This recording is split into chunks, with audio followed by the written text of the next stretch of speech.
There's a big old pecan tree in my neighbor's front yard. There's a raven sits in it. And every time that I walk by, that old raven laughs at me. Well, thanks for tuning in. This is Matt Santos of the Mile High Show. You're listening to episode number 197, recorded with three guests, Mr. Jim Sobo, Leslie Earl Lyman, and Darin Mahoney, all three of which have been guests on this show before, and will be collaborating tomorrow night over at Mark's Beer Garden in Prescott on Swenson Street. A great spot. We've recorded there several times, and a great spot to hang out, grab a bite to eat, a drink or two, and listen to some great entertainment, including Jim, Les, and Darin, who will be performing there tomorrow night, December 14th, as part of Jim Sobo's Howling Coyote Tour. Now, Jim has been doing this tour for well over a decade. I think this is like year 13, 12, 13, something like that.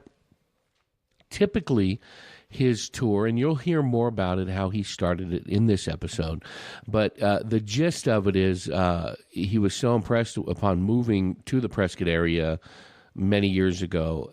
He was so impressed with the level of artistry and musicianship found in this town. He wanted to take it out to showcase it in his former places that he's lived: San Francisco Bay Area, L.A., Marin County, all through California. So he has organized tours over the years to take local artists on a swing through the Southwest.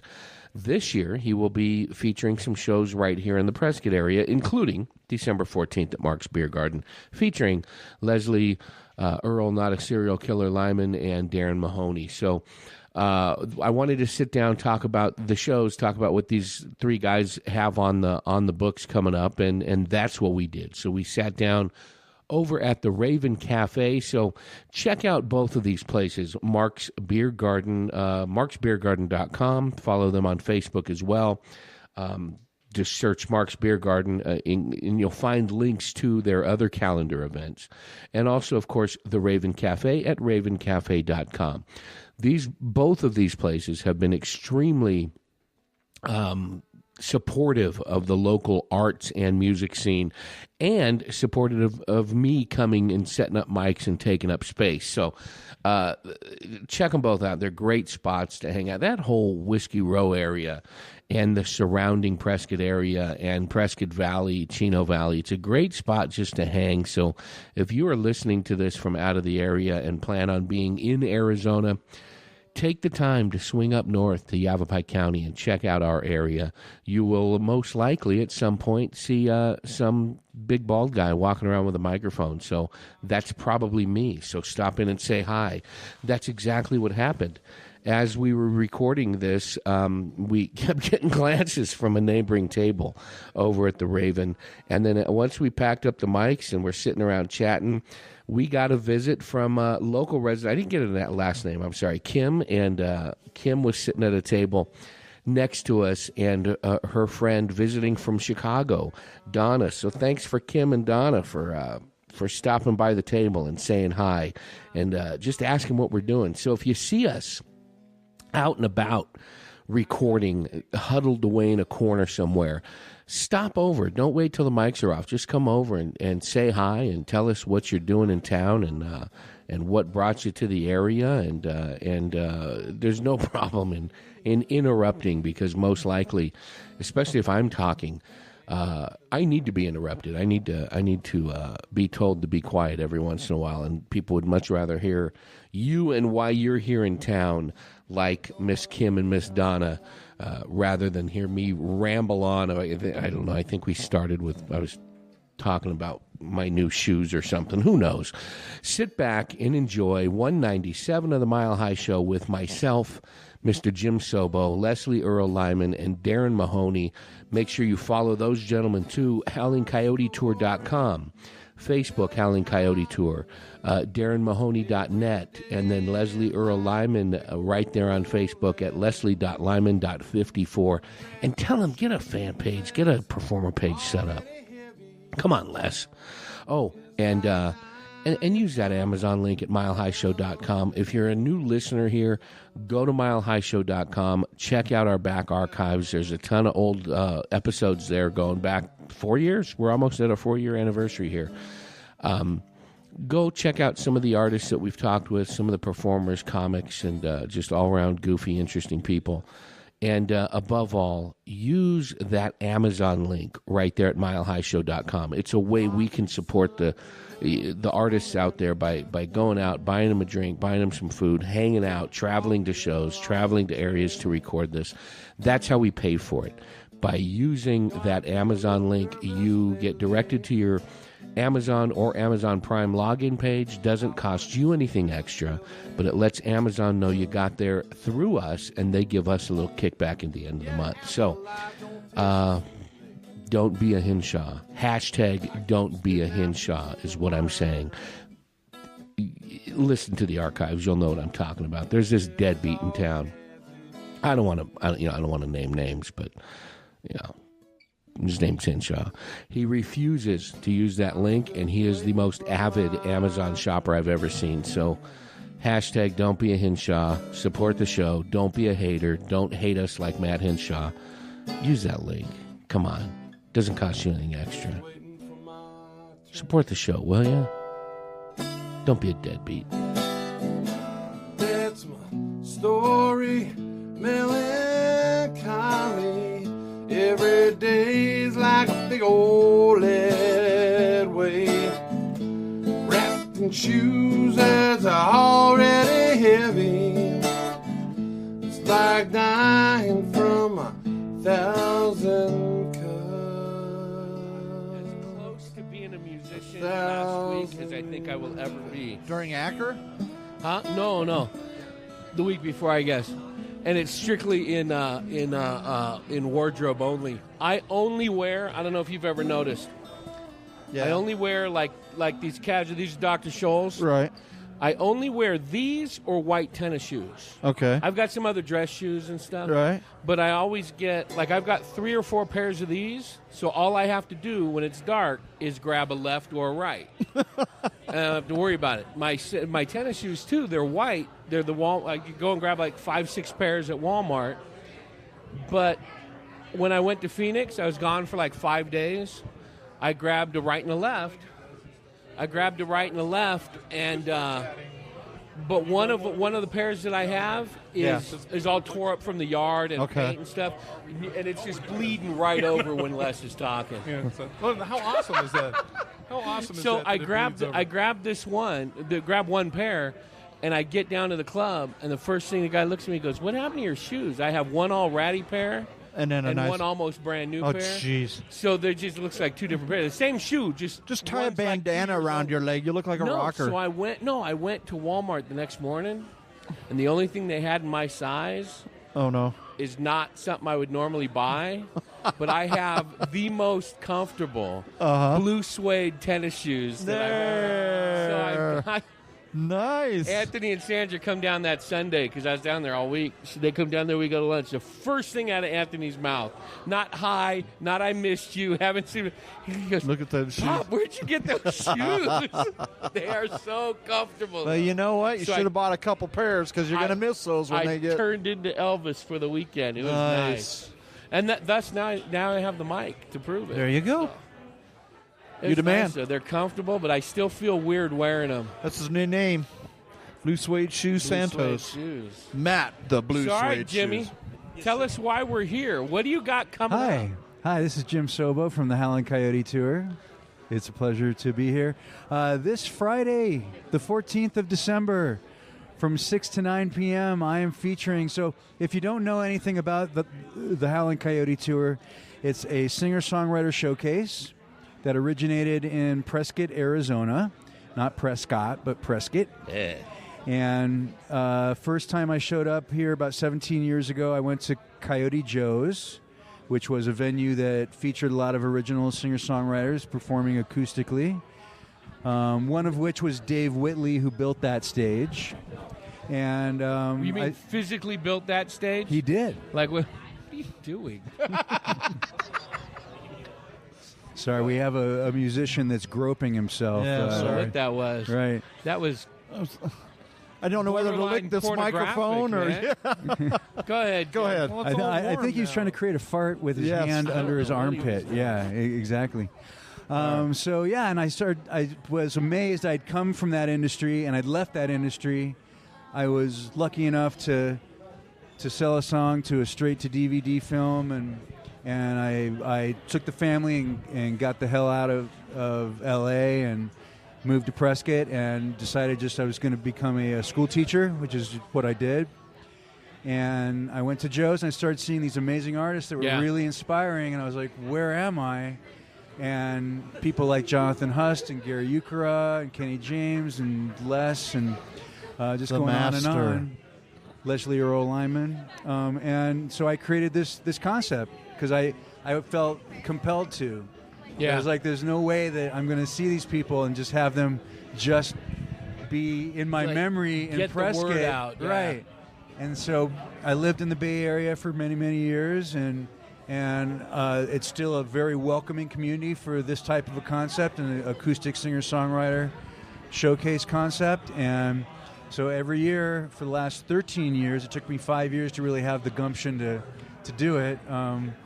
I take local singer-songwriters up to the San Francisco Bay Area. And then this year is the first year that I am doing that concept here locally. Yeah. I found a venue that is off, if you know Prescott, you know an area called Whiskey Row. Mm-hmm. And I found a venue that's off the row.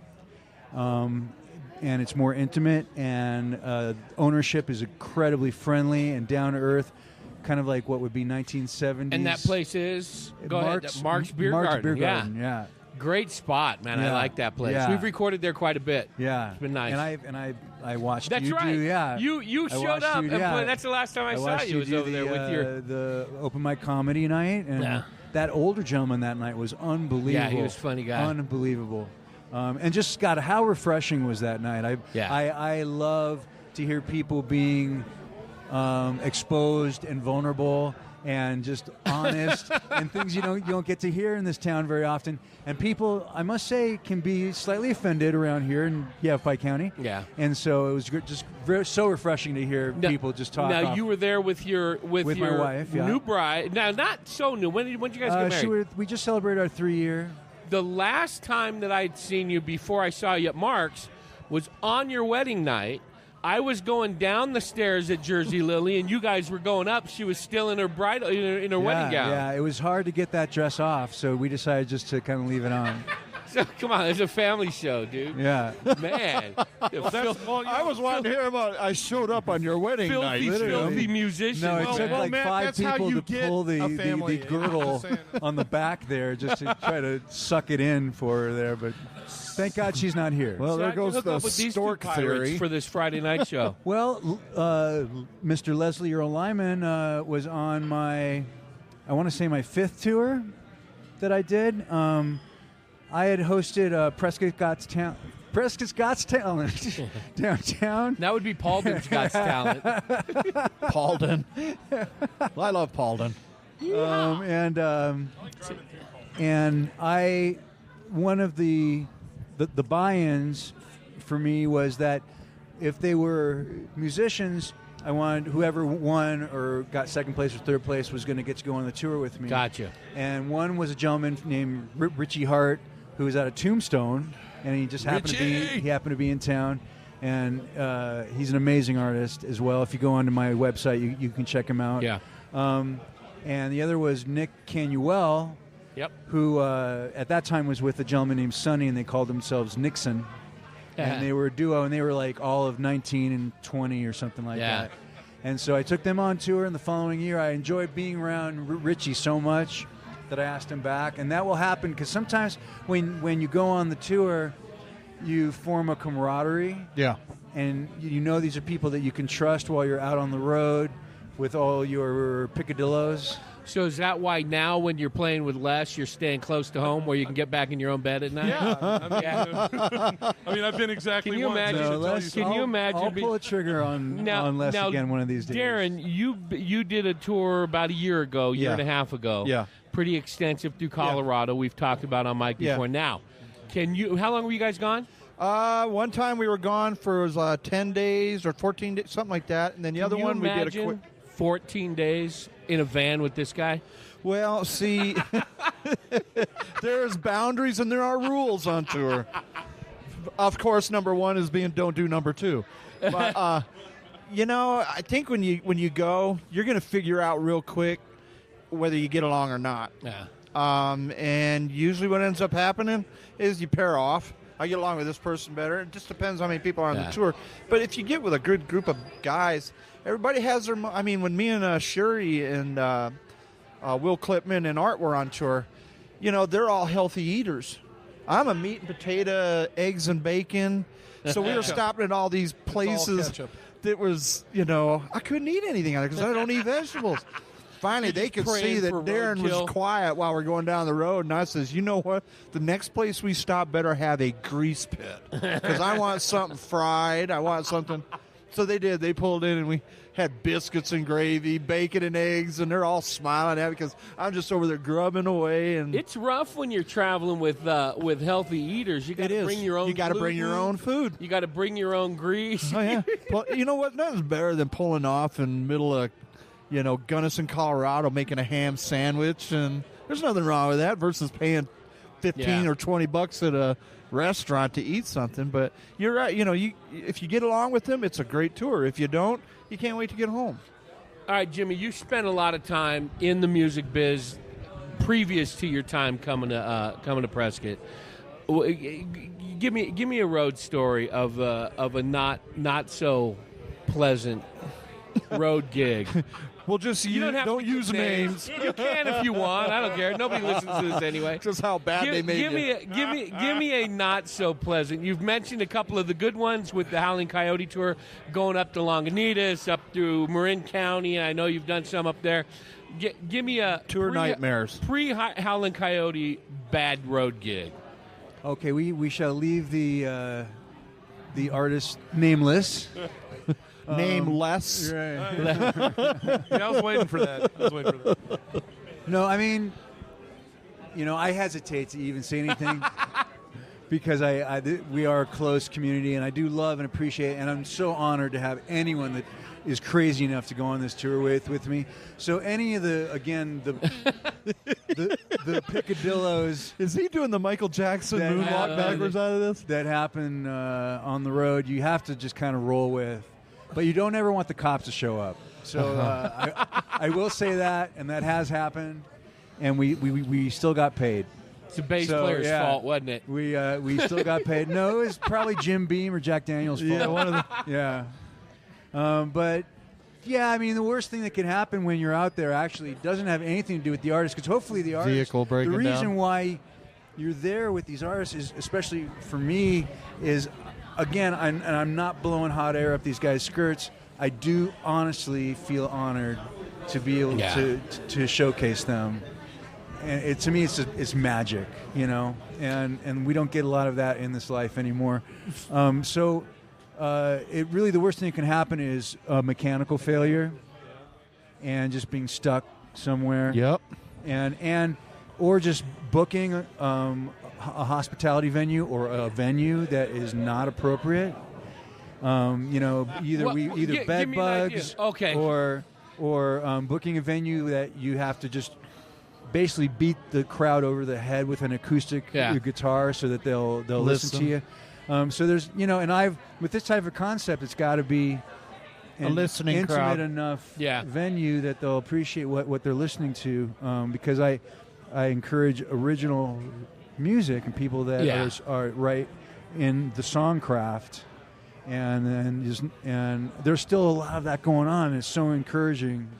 But that's the worst thing that could happen is you get stranded somewhere, the van breaks down, the venue is just absolutely horrible. Maybe nobody shows up and you don't get paid.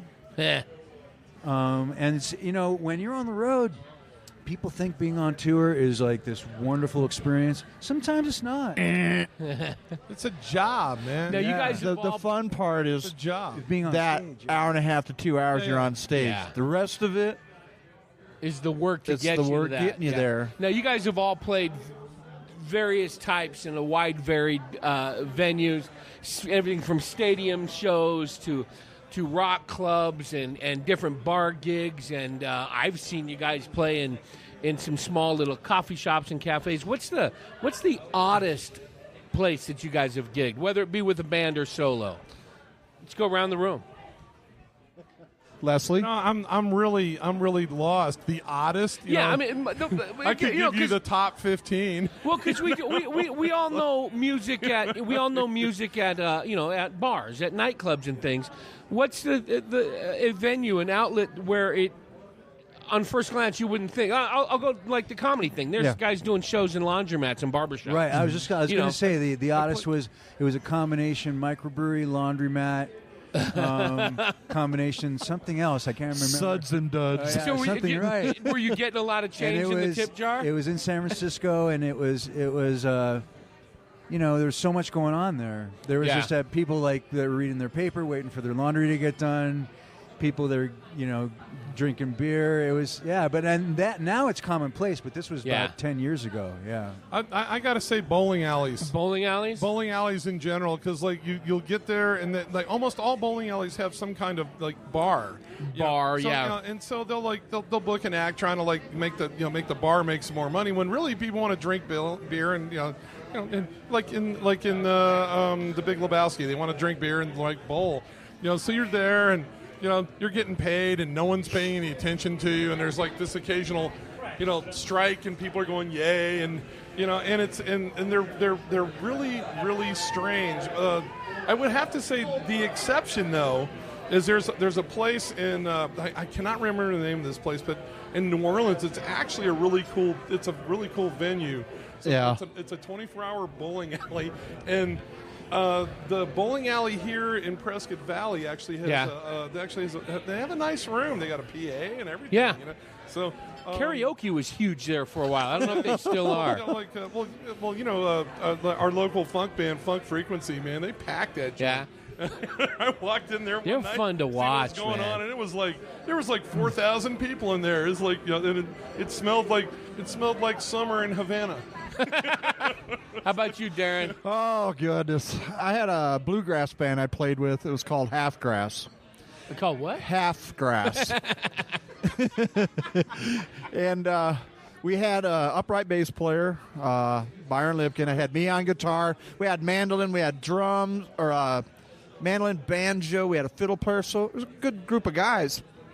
And we had got this gig booked that they said, oh, you'll be playing on a trailer. And we've done gigs before where they're semi-trailers, flatbeds, double. That's your stage. So I'm thinking, okay, this is good.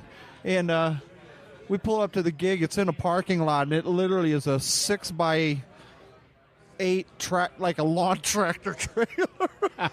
And all of us got on this trailer, and they didn't have the jack, the jack sitting right.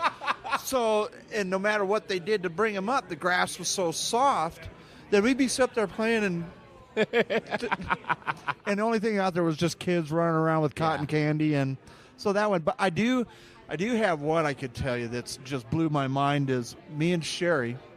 And if you know the music we play, talk about who Sherry is. Sherry Finzer is she's the owner of Heart Dance Records, but she's also a flautist that plays with me in a duo called Finzer Mahoney Duo, which we'll be playing here this Friday. But we got booked at a gig up in Greer, Arizona at the Molly Butler Lodge. And I kept telling her, I was like, you sure that they want, you've heard the music we do. Yeah. I says, this can be kind of a fit for this lodge. So we get up there, and it's nothing but forest firefighters and lumberjack-looking dudes sitting in the bar, and we set up our stuff and start to get, do a sound check, and then we have to have the TV turned off. But what was going on, the volume on the TV, what was going on was the ASU U of A game. Yeah. And when they turned the volume off and they had us start playing, you could hear one guy in the back, and I'm not going to say what he said, but you got to be bleeping kidding me. And he turned around, and they were just looking at us with like daggers in their eyes that they can't watch a football game, and they got to listen to this instrumental stuff. So after the first set, we walked up to the guy behind the bar, and I said, dude, you want us just to go? Yeah. And he goes, well, we'll pay you. I will keep, we'll pay you the amount. Do you mind? I'm like, not at all. I mind not getting things thrown at me. Yeah. I'd like to live to my next birthday. Thank you. Yeah, that I think that's very frequent. Like during football season, let's have a band right in the middle of the game. Yeah. It works for the halftime show. Hey, I get paid the same. Yeah. Oh my God. So what else is on the horizon for you? You're going to be playing this Friday. So this Friday, December 14th, 6 to 9 p.m. at Mark's Beer Garden, I'm featuring Leslie Earl Lyman and Darin Mahoney. No, reverse that. Darin Mahoney and Leslie. And what, are you going to be hitting the road after that, or you just trying to get I'm the actually, feelers out? The only time I hit the road is 1 month in, basically 10 days in the summer each year, and that's because I take 2 weekends and I bookend the 2 weekends, and then we get gigs during the week. This last tour, we actually did all of California. We did Southern California, Central California, and Northern California. And is that what's on this flyer here? Yeah. So we did Los Angeles, then we did Oxnard, Santa Barbara, Ventura, and then went straight from Ventura to Rohnert Park. Rohnert Park. And you that got was Marin. a heck of a drive. You know what? I love Rohnert Park. And it was on a Friday, and it was, we barely got there in time. Yeah, that area is great up there. And then you got Guerneville up there, which is one of my favorite family vacations. We went up there, up to Guerneville, Russian River area. Yeah. What a beautiful spot that is up there. And what people don't understand, well, I hope they understand now, is that those people up there have been suffering for the last 2 years with all the fires. And flooding before that. So many 2 years people ago. have lost their homes. Yeah. The woman that booked us at the Rohnert Park show, her and her husband had lost their home just the year prior, and they were homeless. And what a wonderful venue that was. And there's a festival up there that I don't know if they're still doing. They were doing every year on the river. And it was Wavy Gravy's thing that they would do every summer up there. What are you doing? What is that? Yeah, it is most wonderful community. But now all I'm doing is I've decided I'm gonna do, because I've been doing this for 13 years now, and I hunger for it. I'm getting to the point now where I think I want to do this full time eventually, maybe. And so I'm kind of easing into that state of mind. Yeah. I'm going to be empty nesting it very soon. And now, when you say doing this thing, you mean music in general, or you mean hitting the road? Both. Both? Yeah. And like I was talking to you about, I'd like to get into broadcasting. I don't know if that would ever happen. Even if I have to go back to school for it or something. I love music don't even so say much. that out loud, because if you got to go to school to do this stuff, I might as well sell my gear now. Right. You heard it here first. Well, I'm just such a fan. I'm such a huge fan. So I want to do this on a monthly basis. And this month I get to have the honor of showcasing Leslie Earl Lyman and Darin Mahoney, who this just came together literally in the last 3 weeks. Yeah. And just how we all got together last night. What fun. a wonderful evening. It was a hoot. Yeah, and just every show can be like that. The last show I featured Sean McDermott and Nick Canuel again. And again, what a wonderful night that was. Yeah. And it's just spontaneous and beautiful. And I'm still such a huge fan of music and what it does for me. Literally, it just shines right out of my butt. It's Look, just I gotta say this. The best audience a musician could ever hope to have is Jim Soto.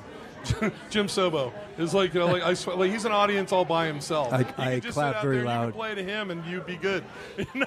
Now you mentioned you got some ideas of some broadcast stuff that you want to do in general. Without being too specific, just to be able to promote the local music scene or new singer-songwriters, or a combination of established singer-songwriters that you may not have heard of and new singer-songwriters. It's just there's so much to be hopeful about. Yeah. and so much to be proud of in regards to music in general. I don't care if it's somebody from Ireland. I don't care if it's somebody from anywhere on this planet. If they're reaching deep inside and they're writing and expressing and crafting, it's so captivating to me. I will say I do have there's a line there. You know, I don't love everybody and everything, but you know, for me, if I'm a fan and I'm engaged, and I feel like they can do at least better than I can on stage, then they need to be up there. Well, who's out there? Who are some of those unsung, unknown folks that we want to that you would want to shine a light on? Okay, well, this last guy comes with notes. I love it. This look at that. It's got the commercials and everything. This last tour, I featured Tommy Anderson, who owns Tommy Rocks up in Jerome. Jerome, yeah. Hello, Tommy. And he is a wonderful human being. He's as close to a modern-day hippie as you can get. He was an English teacher for 20 years. He's a veteran, and he's just got stories from the road, stories about life. He's just so captivating and engaging and just pure. He's one of these guys that could pick up a guitar and just write a song. Yeah. And he doesn't have to think about it. He just writes it, and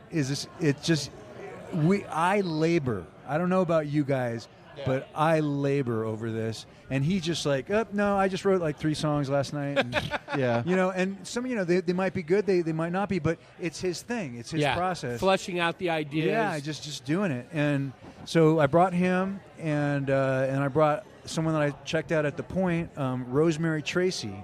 And she's the first female artist that was brave enough to go on the road. And she brought her husband, which was wise. Yes. Because she's gorgeous. And we just had an amazing tour. And her husband is an amazing guy.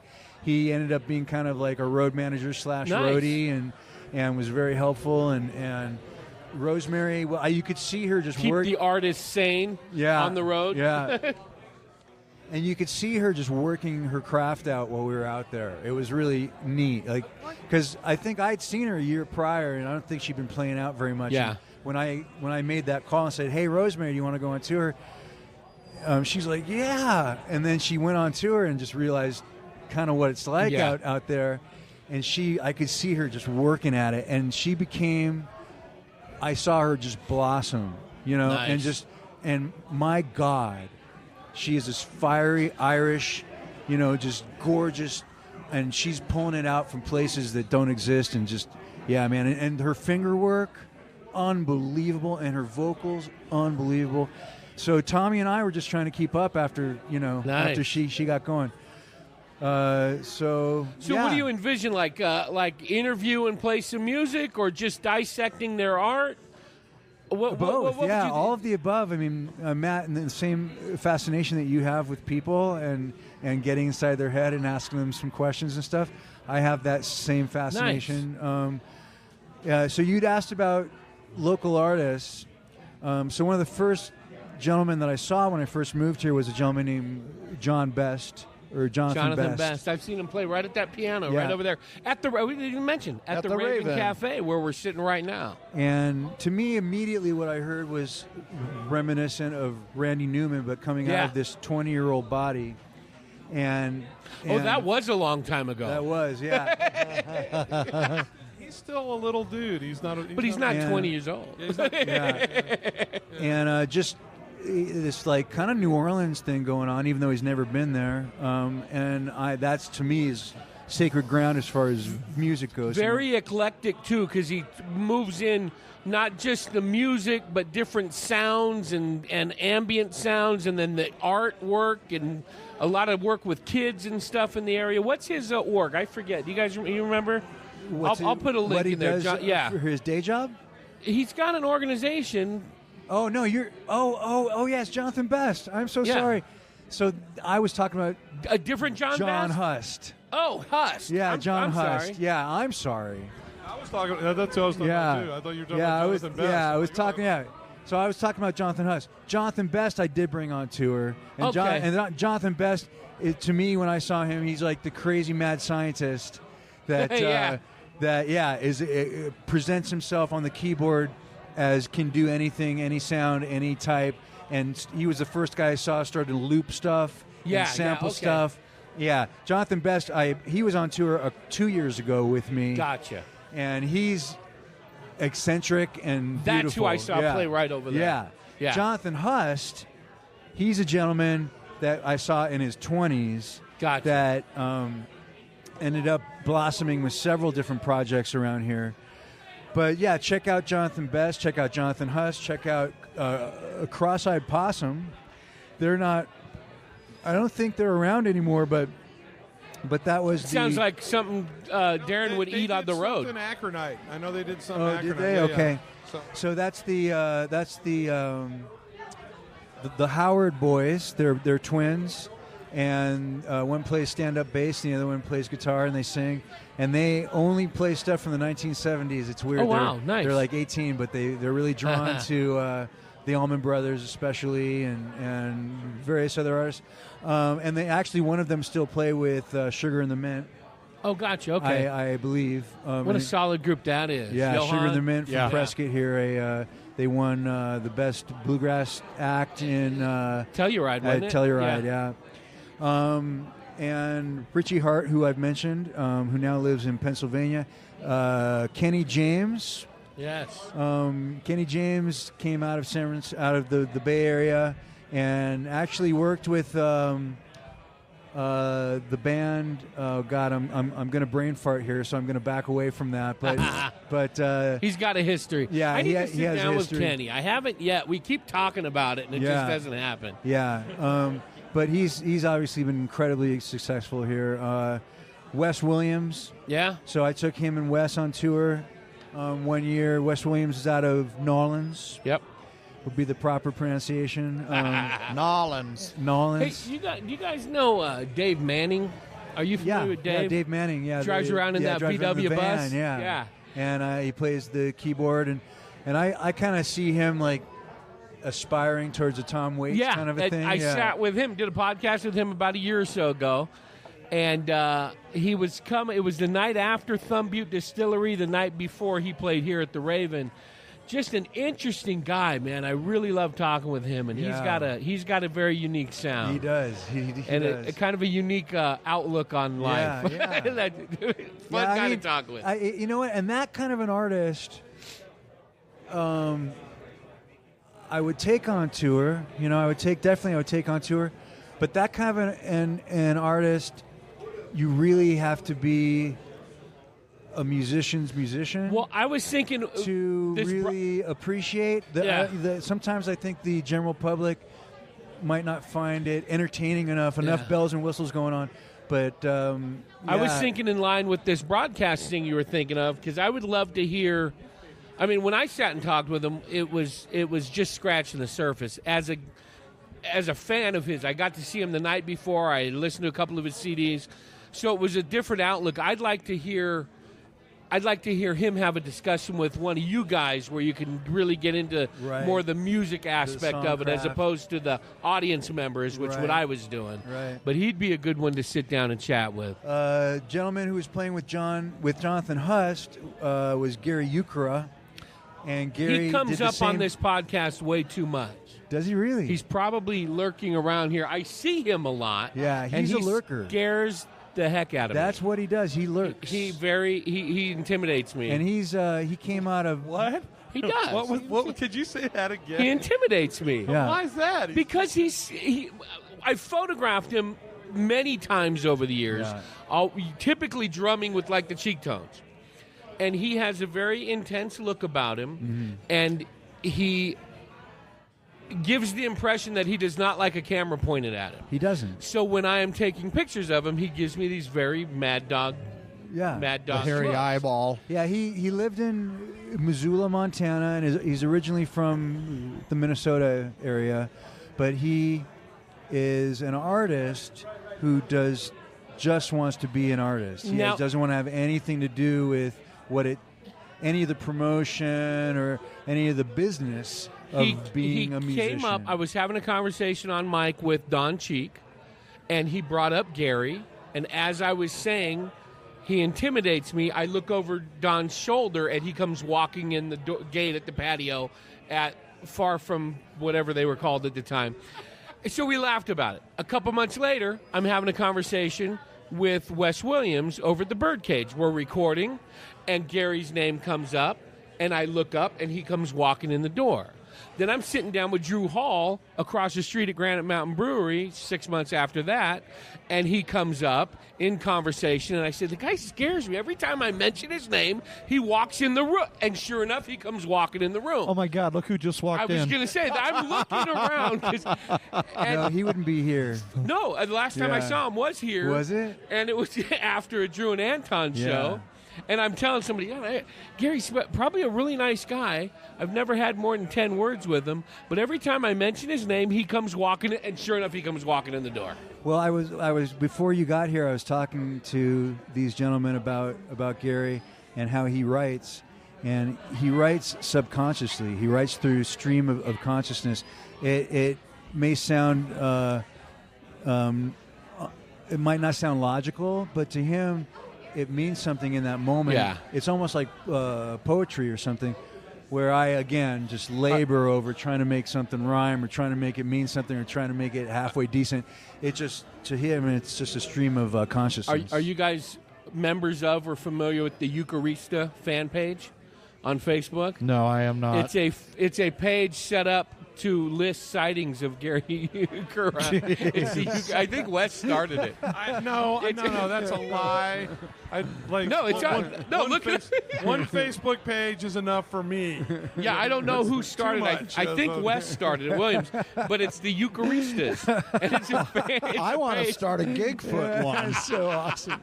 If you see a Gigfoot, Oh, my God. post it. Post your pictures of I may just do that. That is hilarious. So another gentleman would be Nick Heward, who's out of the Phoenix area.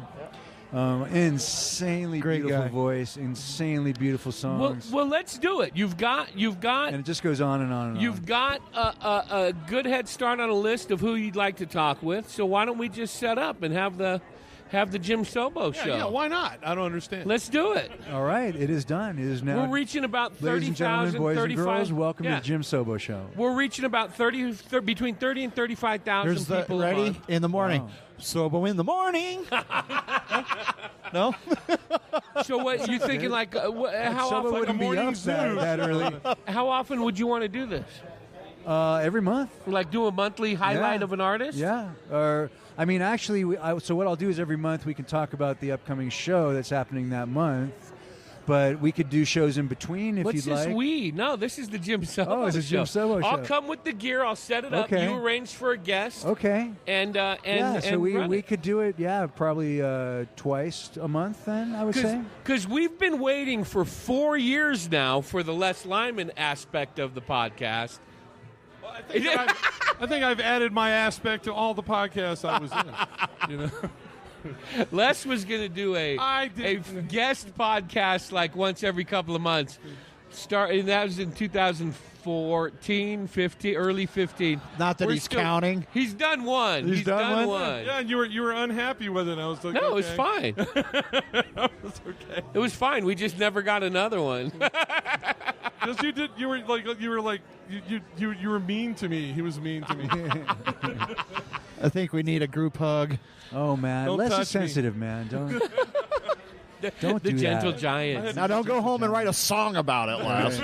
Now, we were talking about bad gigs earlier. Right. You've got a song based on one of your gigs. If I'm not, do I have that wrong about wanting to smack somebody over the head with your guitar or something along those lines? No, that's not me. I did redo Lodi.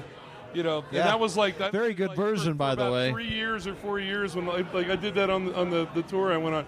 I redid Lodi, and I was just, we were talking about the road, man, and that song is about the road. And I really sort of, it's there's a lot of stuff in there that people, when you play it for people, they like it, But really, to me, it's just all this musical sophistry. It's like, how many chords can I put in here? How can I do this? Because that's what you do when you play, is you're trying to wow people Right. with like your musical sophistry instead of like, be simple and plain and true. And then, like you have to. There's a rant in it. There's a rant in it where I'm just like, let me tell you what it's like. What it's really like. It's like you're in a hotel room you can't afford with people you can't afford to pay. No one's eating anything. Your wife calls you on the phone and says like the toilet's broke, right? And then you sort of like start rethinking this life, like that you're doing, because it really is like that. I mean, like the travel's hard. The shows are magic. The shows are magic. You come back from every tour a better musician in general. And there's a surprise at every stop. You just don't know what it is yet. Yeah, sometimes it's good, sometimes it's bad, Yep. sometimes it's weird. Sometimes, like, for instance, like the tour I did, the Howling Coyote Tour, I to my mind, that I went with Jim, to me that's like the Tour de Cheeseburger, because I got the best cheeseburgers of my life. The whole time. The log. Let me Take tell you that, this. Sherry. Yeah, take that, Sherry. You and your quiche. I want to tell you that the meatloaf sandwich, the bacon wrapped meatloaf sandwich, You're killing me. Lagunitas, like that Jim tried to talk me out of getting, is like the best, plain flat out the best cheeseburger I ever had in my life. And it is. It's when Jim, when people like Jim, managers and tour managers and stuff like that, take people out on the road. That's the silent fifth member of the band. Oh, yeah. What happens and what pops up, everybody looks to him. Because if you have 4 other band members trying to solve this problem, things will get really screwed up. And Jim's real good at that. Jim's like he's very good at like managing people, and he's very good at like keeping things going. Cracking the whip. I Lobby call 3 a.m. I wouldn't say he cracks the whip. It's just to try to wake people up in the morning. That's the hardest thing to do. Nice. Just keep them up instead, Just No, I go out every morning. I get coffee and donuts every single morning. I wake up before anybody else. I get in and out of the bathroom before anybody else. Jim's me time.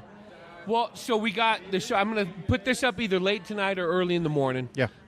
Which will be Thursday. So the show is again Friday this night. Friday, the 14th, at Mark's Beer Garden from 6 to 9 p.m. And it's featuring Mr. Leslie Earl Lyman and Heart Dance recording artist, Mr. Darin Mahoney. And Sherry Finzer. Now Sherry Windsor, we'll yes. keep it from right here, Jim. So tell everybody where they can not just find out about Howling Coyote, but also about you in general, social media, anything you've got, website, Facebook, whatever. Go ahead. Definitely. The Howling Coyote Tour site is probably the best way to get in touch with me. I put my cell phone number on there. I always have. And it's www.howlingcoyotetour.com. Good deal. And Les, where can folks find out about you, and what else besides Friday do you got coming up? Okay, so let's see. I'm trying whatever the Friday is after this Friday. Sky Conwell and I will be doing the Gigfoot duo at the Meadery, at Superstition Nice. Meadery. Which is a really cool place to play. I love it. It's almost like not being on Whiskey Row at all, because you go downstairs and it's a great place to be. And then it'll be Christmas. Then it'll be Christmas, and who knows what I'll be doing. You ever set up that performer page yet, or is it still just under Leslie Earl Lyman? No, it's still Leslie Earl Lyman's Facebook. Not a serial Not killer. a serial killer. That's right. Not a serial killer. I want that to be a band, but I don't think we get any work. Nah. All right, Darin, where can folks find out about you and everything you got Let's coming up? see, DarinMahoney.net and HeartDanceRecords.com, and I will be playing tomorrow at the Prescott VA for their Christmas party with Dennis Bennett, Second Chance. And then Friday, me and Sherry will be playing at the Howling Coyote deal here at Mark's Beer Garden. And then the following Saturday, I'll be at Sedona at the Tlaquepaque for the Christmas show there at the chapel, the old How do you chapel. spell that? Tlaquepaque. And that's with Sherry. Right? That's with Sherry. Yeah. So a lot of people here in Prescott haven't had the opportunity to see me and Sherry perform. They've usually just see me perform solo or with Dennis or What Les, does Sherry do? Becky Dalkey. And so I strongly recommend coming and checking the show. Tell them what Tell Sherry them about does. Sherry. Sherry is the owner. She started the company Heart Dance Records as well as RS Promotions, but she is a world famous flautist. And check her out. Flutist. She told me I could say it either way. You could say it either way. And she's one hell of a performer. She's performed with a lot of great artists out there, and I'm really honored to have her riding side saddle. And just a real fun lady to talk to. Oh, she's a blast. We recorded at your place. Yeah, that we was did. Fun. So come down and say hi, and if you buy a CD, I think she gives you a hug. Nice. And then everything, all our back episodes with folks like Leslie, with Jim, with Darin, with Sherry, and all the other folks that I've talked to, milehighshow.com. Follow us on Facebook. We're going to have intro and outro music off of this CD that you left me, which is the Howling Coyote Tour from 17. So we're a little surprised. I'm going to pull a couple out there and play them on the intro and outro. Check out Mark's Beer Garden, too, because they're doing a lot of fun stuff. Becky Dalkey and Vince Dalkey are doing a music and trivia night periodically. The start one is tonight if you're listening to this today. But just check them out on Facebook. And better yet, just get out and crawl around whatever neighborhood you're living in, whether that be Prescott, Phoenix, San Francisco Bay Area, or wherever you happen to live, and find some local artists, local musicians, go out and support them, and have some fun. What do you guys got tonight? Because I'm heading over to Jersey Lily after this. That's where I'm going. I'm going to my good friend Jim Kelly, who makes Jim Kelly amplifiers, is bringing the latest model of his amp out for me to test drive. Nice. And I'm really excited because he builds these things one at a time, literally in his garage. Right? I mean, I think he had people. I don't know. I mean, he may have had a factory before. I do know that Joe Bonamassa played his amps, specifically for a while. So he's got this amp he's building, and he's sold one or two, and the last one went on. I think he put it up on eBay. The last one went on eBay for about $10,000. Nice. So I'm kind of excited to play this thing. Nice. So get out, find some local artists, find some local musicians, find some local creators, and support them wherever you happen to live. But most of all, support local podcasts. Go to milehighshow.com. Use that Amazon link. Don't be a Hinshaw. Use that Amazon link. Unlike Matt Hinshaw, who hates me and hates the show and doesn't use that link to make it difficult for me to afford things like beers and snacks for my guests. Thanks, guys. Thanks for sitting down and talking. Right, thank you to the Raven Cafe. Thank you, Raven Cafe. We love you. We all need time to collect our dreams. What they mean is probably what we need to know. Shine on, sun, lead me where. I do when my spirit seems to wander past. Daybreak light bulb, and it suits me fine. It's an easy life if it's easy on your mind. But what's lately on my mind was taking up all my time.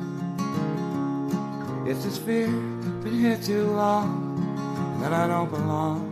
I get like this for a reason, been a victim of treason.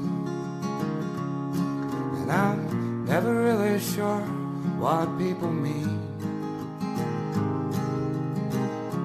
One time my eye didn't see the truth, and I put faith where faith should never be. I pledged my lifelong love in my youth.